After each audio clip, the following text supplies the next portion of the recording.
Hey everybody, so today I want to talk about some specialty sets and some sets that most of you probably haven't even thought about in the past couple months. But first, we're going to look at Crown Zenith. I just thought this was interesting, so I'm going to throw it in here. These boxes got up to around 112, 113 USD.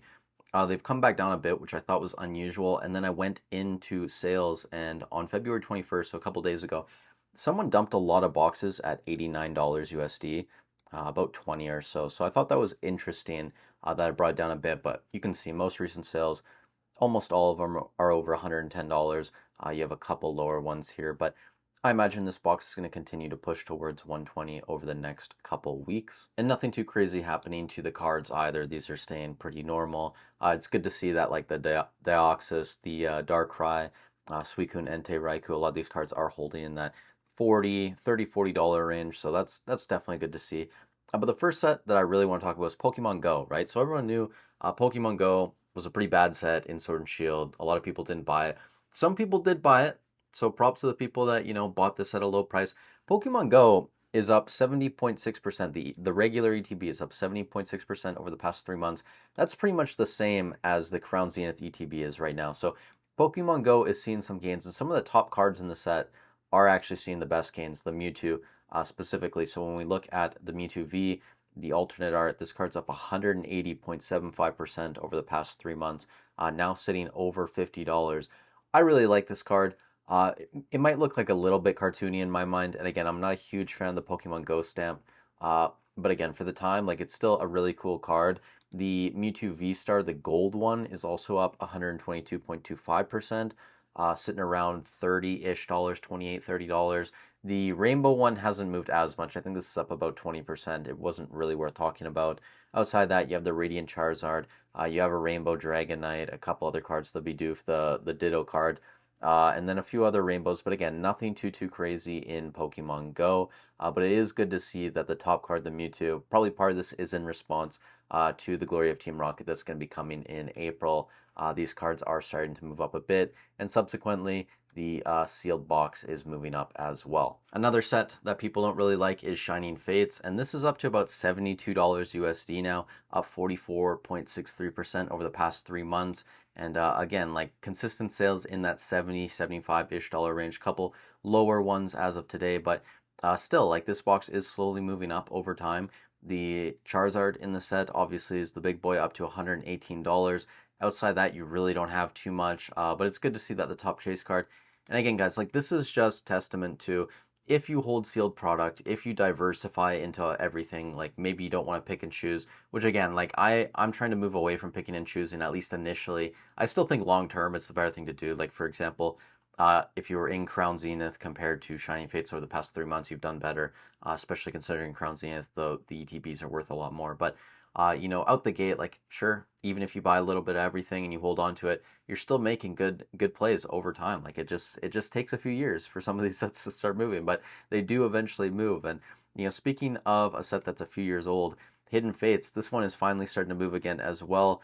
This is the 1 year chart, up 41.51% past 3 months, 30.32%, moving from around 180, 190 range up into this 250 range. And it does sell fairly consistently in this range. Of sale from today, 259, and then a couple days ago 240. Someone bought 23 boxes for 225 on the 21st, so that's a pretty large investment there. Some of the top cards, the Charizard GX, this one's moving up 26% over the past 6 months as well. You can see it's now sitting in that 530 range.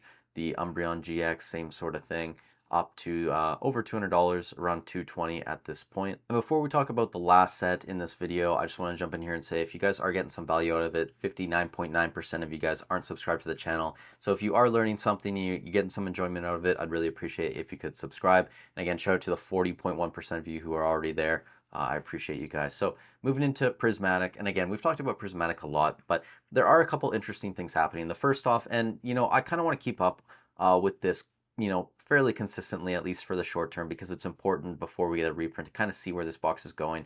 This box is now over $130 basically.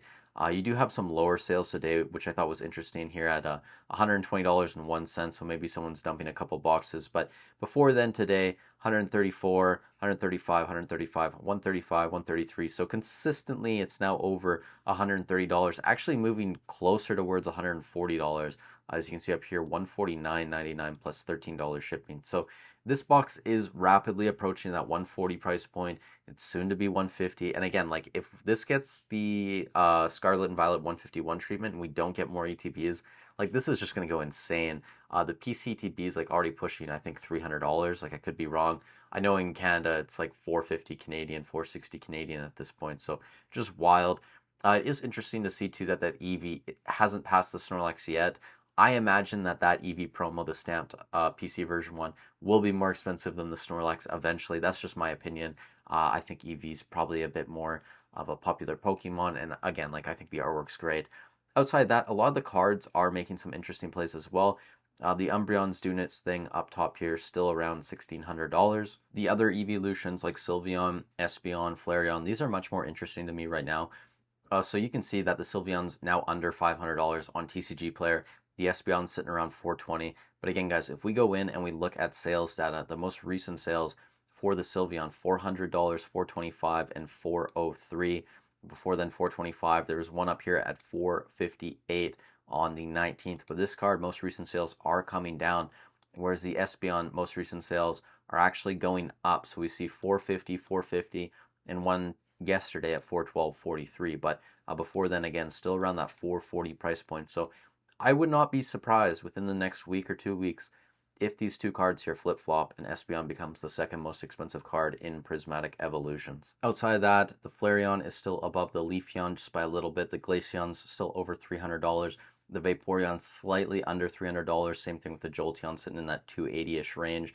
But other than that, there are a couple other SARs that I think are interesting. So for example, the Blood Moon Ursaluna, this has moved from around $70 a week after release up to this like 90, 95 price point. You also have the Goldango here moving up to around 80-ish dollars, which I thought was interesting.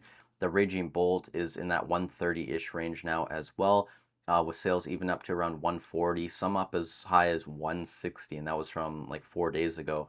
Also, the Petron's making a move up to around 70-ish dollars, and the Iron Valiant is just behind it in that 70-ish dollar range as well. But a lot of these cards, point being, they came out, they were a bit lower, maybe the 40, 50-ish dollar range. The Raging Bolt was a bit higher out the gate, but a lot of these cards were around 40, 50 dollars, and they've come up a little bit. You know, not too much. They're not over $100, but these are now like legit kind of solid depth cards for Prismatic Evolutions, and I imagine if we get more product on the market, these will come down a bit in value, but it is good to see that people are still enjoying some of these cards, because honestly, I kind of like a lot of these artworks.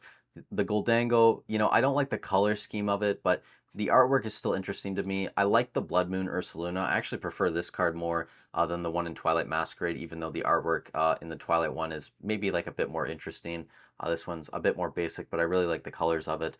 Outside of this, the Petulant, this card doesn't really speak to me at all. The Iron Valiant, I much prefer this one over the one in Paradox Rift. I love the colors. I like the background.